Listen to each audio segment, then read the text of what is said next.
Paribas Asset Management est avec nous. Rebonjour Fabien. Bonjour. Laurent Schwartz, aux manettes du comptoir national de l'or, nous a rejoint. Hello Laurent. Bonjour. Et bien sûr notre monsieur crypto, Amaury de Tonquédec, journaliste à BFM Business, est là. Bonjour Amaury. Bonjour Lorraine. Fabien vient de nous démontrer, en prenant l'exemple de l'investisseur chinois et celui de la banque centrale polonaise, que l'or a été plus que jamais une valeur refuge en 2024. Et je pense que Laurent, vous allez quand même être assez d'accord avec ce constat et vous allez nous l'illustrer peut-être du point de vue de l'investisseur particulier. L'investisseur particulier qui investit dans l'or physique a vu ses détentions évoluer à la hausse. On a réalisé une année historique 2024, plus 34% d'augmentation. C'est une année historique en cela qu'aucune autre année, à part peut-être l'année 2010, elle, qui avait réalisé 37% d'augmentation. Aucune autre année n'a réalisé de telles augmentations. Donc c'était une très très bonne année sur l'or. Évidemment, tous les facteurs étaient au vert. Facteurs géopolitiques, des achats des banques centrales, les taux d'intérêt.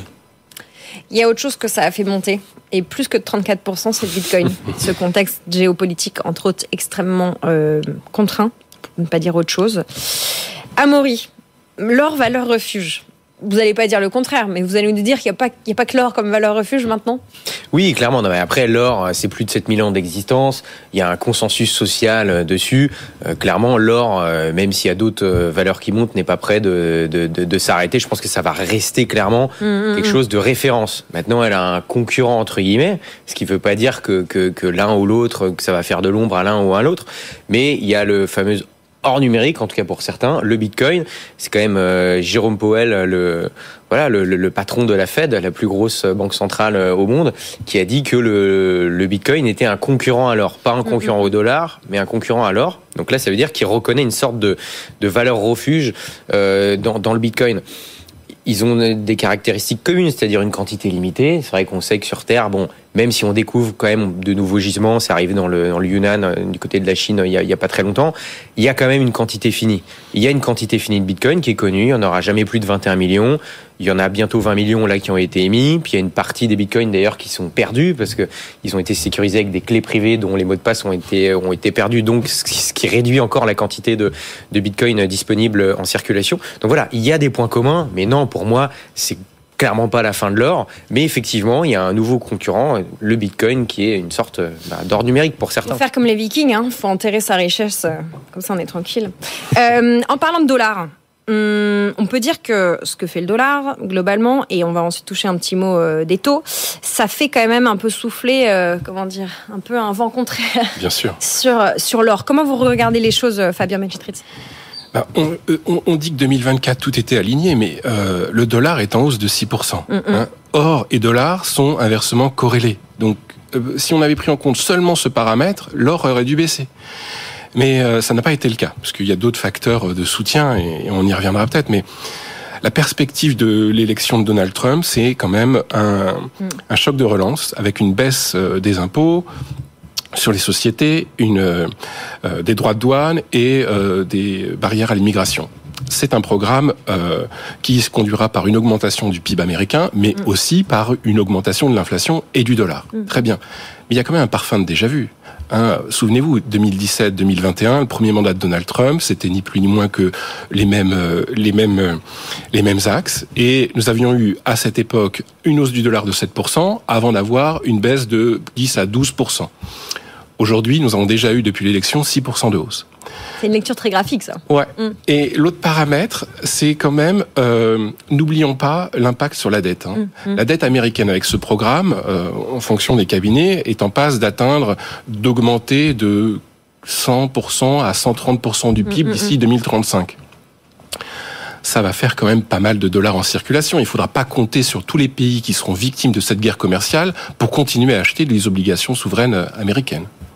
Laurent, vous êtes optimiste. Vous espérez l'or à $3000 pour l'année prochaine. Alors pour l'heure, puisqu'on est en direct, nous sommes le 18 décembre. L'or traite autour de $2663 du côté de Londres. On est à quelques heures d'une décision de la Fed. de baisse de taux, à 95%, le consensus en tout cas attend une baisse de taux. Ces baisses de taux, généralement, elles sont favorables au métal jaune. Est-ce que ça alimente votre optimisme et cette détermination à aller taper les $3000 ? Alors c'est toujours difficile pour nous de pronostiquer ce que va être le cours de l'or sur les mois et les années à venir. En revanche, on sait en fonction de quels critères le cours de l'or varie, et effectivement la politique monétaire est une variable essentielle dans la détermination de ce cours. Les banques centrales ont des taux neutres, dits neutres, à 2,5%. Ce sont des taux vers lesquels ils tendent pour ni accroître ni diminuer la masse monétaire, et on sait que quand les taux baissent, l'or augmente. On sait que la BCE a baissé ses taux, que la Fed pourrait également baisser ses taux. On sait qu'il y a des perspectives de politique budgétaire assez laxistes à venir pour relancer justement la croissance, et tout ça est favorable à la hausse du cours de l'or. C'est une des variables qui soutient le cours de l'or. Amaury, est-ce que ça s'applique au Bitcoin? Les baisses de taux, généralement, ça a quel impact sur Bitcoin? Oui, bien sûr, les baisses de taux d'une manière générale, c'est bon pour les actifs risqués. Et les cryptos, ça fait partie des actifs risqués. Donc clairement, évidemment que ça a un bon impact. Ce qui est assez amusant, c'est qu'effectivement, en général, ce qui fait monter l'or fait aussi monter le Bitcoin.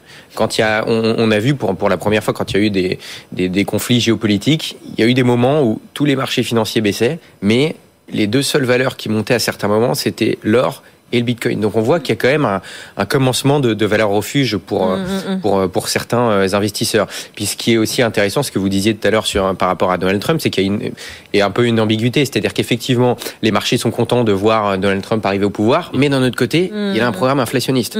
Et donc un programme inflationniste, théoriquement, c'est pas très bon pour une baisse des taux. Donc c'est ça qui est un peu contradictoire. Mais clairement, oui, en tout cas, pour ce qui est du Bitcoin, et je pense en tout cas pour l'or, en tout cas sur le côté crypto, il y a quand même beaucoup de voyants qui sont au vert, en tout cas du côté des États-Unis pour les mois à venir. Laurent, vous avez le sentiment que les banques centrales crient un peu trop vite victoire contre l'inflation? Alors on a vu l'inflation refluer nettement ces derniers mois, ces dernières années. Néanmoins, on voit toujours des pressions inflationnistes, et on sait qu'il y a des politiques qui sont menées, notamment de la part des États-Unis, qui seront manifestement inflationnistes. Fabien Benjetrit, vous nous emmeniez du côté de la Pologne tout à l'heure, vous nous décriviez les 400 tonnes, oui, 400 tonnes que la Banque centrale polonaise a acquis. Vous nous emmenez maintenant dans un autre univers, enfin pas très éloigné, celui des BRICS. Là aussi, il y a des phénomènes de rapatriement de l'or enfin, en tout cas, d'autres actions de banque centrale que vous surveillez de près. Oui. Souvenez-vous, le 28 février 2022, les banques, l'Union européenne et le G7 gèlent les avoirs en dollars de la Russie. Ce fut le point de départ d'achat régulier des banques centrales. On parle de plus de 500 tonnes par an depuis 3 ans. Ce phénomène, en 2024, pour moi, est allé un peu plus loin, parce que certaines banques centrales, comme l'Inde, notamment, commencent à rapatrier leurs stocks de Londres vers leur pays local. Ça veut dire quoi, très concrètement parlant, rapatrier? C'est-à-dire des stocks physiques, oui, qu'on rapatrie, au sens logistique du terme, de Londres à Delhi ou je sais pas où en Inde. Moi non plus, mais en tous les cas, on le ramène dans son pays. C'est exactement ça. Et c'est un autre mouvement de défiance vis-à-vis du dollar. C'est comme ça que je l'analyse. Et il n'est pas isolé. C'est pas parce que l'Inde, son premier mouvement de rapatriement depuis 1991, ce mouvement est suivi. Je pense à l'Afrique du Sud, je pense à l'Arabie Saoudite, qui eux-mêmes, ou au Ghana, ont rapatrié une partie de leur stock de New York, de la fête de New York, ces derniers mois. Et le deuxième aspect, il est plus géopolitique, mais c'est un facteur de soutien alors, c'est l'évolution des BRICS. Ouais. Si vous regardez les BRICS, on retrouve quand même les principaux acheteurs au sein des BRICS. Et Brésil, Russie, Inde, Chine, Afrique du Sud, mais pas seulement. Ouais. Cette association s'est étendue à l'Arabie Saoudite, aux Émirats Arabes Unis et à d'autres pays. Ces pays ont en commun un pragmatisme économique, mais aussi l'envie de commercer dans une autre devise. Donc ça se traduit par des accords bilatéraux pour ne plus traiter en dollars, par la création d'une agence de notation indépendante, des initiatives, mais qui vont ni plus ni moins que dans le sens pour moi, d'un mouvement de dédollarisation. Un mouvement de dédollarisation. On parlait de la Banque centrale indienne, elle est a priori plutôt posée du côté de Mumbai, qui est quand même le centre financier, la Reserve Bank of India. Laurent, peut-être réaction sur ce que vient de nous dire Fabien, et est-ce qu'on peut toucher un mot, peut-être, de l'argent, parce qu'on parle d'or, mais pas que du métal jaune, Laurent Schwartz, pardon. Alors, effectivement, on observe un mouvement anti-dollar, parce que le dollar est une arme aussi politique qui peut être utilisée et dont un certain nombre de pays cherchent à se prémunir en acquérant de l'or, en sortant, en diminuant leurs réserves d'or, de dollars, au profit de l'or. Je pense notamment à la Russie qui a entamé ce processus il y a déjà plus de 15 ou 20 ans, à l'arrivée de Poutine au pouvoir. Bon, ce mouvement, il est indéniable. Je crois qu'aujourd'hui, il reste encore minoritaire. Il faut faire attention à ce qu'il peut devenir, mais aujourd'hui, ce n'est pas une menace de court terme. Les échanges mondiaux libellés en dollars et en euros occupent encore 80% ou 90% des échanges dans le monde. Donc on a encore un peu de marge avant de remplacer le dollar. Amaury Tonguédec, ce n'est pas la fin du dollar. Non, mais c'est intéressant justement de parler de Vladimir Poutine, de la Russie, parce que récemment, Vladimir Poutine s'est exprimé sur le Bitcoin et a dit qui peut interdire Bitcoin ? Personne. Et là, c'est la première fois qu'il y a un dirigeant d'une grosse puissance comme la Russie qui parlait du Bitcoin, non pas sous l'angle réserve de valeur, mais sous l'angle échange de la valeur, en parlant un petit peu comme une monnaie. C'est-à-dire qu'en fait, lui, effectivement, ça peut être il y a eu, vous le savez tous autour de cette table, il y a eu beaucoup de sanctions contre la Russie, des sanctions notamment monétaires. Et c'est vrai que le Bitcoin peut être un moyen de contourner ces sanctions. Alors, évidemment, il faut le rappeler, Bitcoin, c'est un outil, c'est pas quelque chose qui est politisé, même si ça le devient de plus en plus. Il y a évidemment un sujet sur des réserves stratégiques en Bitcoin aux États-Unis. C'est clairement un gros sujet. Il y a un petit pays d'Amérique centrale, le Salvador, qui en a déjà acheté en 2021, depuis 2021, avec cette fameuse loi Bitcoin. Sauf que certaines mauvaises langues disaient, bon, oui, mais c'est le Salvador. Et là, maintenant, on pourra plus dire, oui, mais c'est les États-Unis, première puissance mondiale. Donc, il y a clairement un changement de paradigme de ce côté-là. Et même d'ailleurs, ce débat arrive même en France, parce que très récemment, là, cette semaine, on a Sarah Knafo du parti Reconquête qui a dit que il faudrait, elle a mis en tout cas l'idée sur la table d'une potentielle réserve stratégique en Bitcoin. Et elle a été reprise aussi par le président du Salvador, Nayib Bukele. Donc, voilà, ça commence à infuser. Et peut-être que ça donnera d'autres idées à d'autres partis. En tout cas, ça met le sujet sur la table aussi chez nous. C'est la première fois que politiquement, on va aussi loin. Ça infuse sans faire mauvaise tisane. Oui, ce que je veux dire, non mais parce que, pardon, je ne me mets pas en question la compétence de toutes ces personnes qui prennent la parole sur le Bitcoin, mais un peu quand même, quoi. En tout cas, après, là, c'est pas une histoire de compétence, c'est une histoire qu'il y a des responsables politiques qui posent la question dans le débat public sans dire forcément de bêtises, en tout cas, sur le fond. Sur le fond, là, honnêtement, ce qui est dit est vrai. Après, est-ce que c'est une bonne idée ? Est-ce que, qui le dit, c'est un autre sujet. Mais en tout cas, c'est la première fois qu'en France, on a des responsables politiques qui mettent ce sujet sur la table. Après, est-ce qu'ils surfent sur la vague un petit peu Donald Trump, Elon Musk aux États-Unis ? Certainement. Mais en tout cas, le sujet est mis sur la table. Le Bitcoin qui traite autour des 104 000 $, oui, à l'heure où on se parle. Objectif 180 000 $ en 2025 ? C'est pas impossible. Après, comme le disait Laurent, c'est compliqué de faire des prévisions. Mais oui, clairement, c'est pas impossible que le Bitcoin atteigne les 180 000 $. Bon, ceci n'est pas un conseiller en investissement, mais on a Eric Larchevêque sur cette antenne qui nous a prédit un Bitcoin à 250 000 $ au mois de mai. Attention, c'est pas un conseiller en investissement. Mais en tout cas, a priori, les voyants sont au vert pour le Bitcoin et les cryptos de manière générale. Ouais. On a vu avec un Gary Gensler, le président de la SEC, qui était clairement anti-crypto, qui a démissionné. Il va être remplacé par quelqu'un qui, a priori, est pro-crypto. Il y a beaucoup de choses qui vont se passer aux États-Unis. Maintenant, attention, c'est un marché qui est cyclique. Est-ce que ça restera ? On ne sait pas, mais jusqu'à maintenant, ça a toujours été des cycles. Donc oui, le Bitcoin, je pense, va prendre de la valeur en 2025, mais il peut en perdre aussi pas mal par la suite, parce que c'est un actif qui reste volatile, même si sa valeur augmente petit à petit dans le temps. Voilà, on comprend les risques que Trump 2.0 pourrait poser sur le métal jaune. Revenons donc peut-être à une alternative. Est-ce que c'en est une ? Le métal blanc, c'est comme ça qu'on parle d'argent ? Non. Métal blanc, métal gris ? Bon, bref, on va parler d'argent si vous voulez bien pour conclure. Et il y a une corrélation entre l'or et l'argent. Rappelez-la nous, Laurent Schwartz.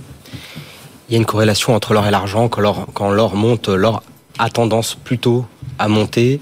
Ce sont deux actifs qui sont souvent vus de pair, même si ils n'ont pas tout à fait les mêmes caractéristiques. L'or est une réserve monétaire par les banques centrales qui détiennent plus de 20% de la détention d'or dans le monde et qui l'utilisent en tant que valeur refuge pour diversifier leur monnaie, leurs réserves. L'or est une réserve stratégique. C'est la deuxième détention après le dollar pour les banques centrales, ce qui n'est pas le cas de l'argent. Pour autant, l'argent est aussi un support d'investissement sur lesquels on peut se porter. Il est plus accessible, évidemment moins cher. Il doit y avoir un facteur de 1 à 30 à peu près entre les deux.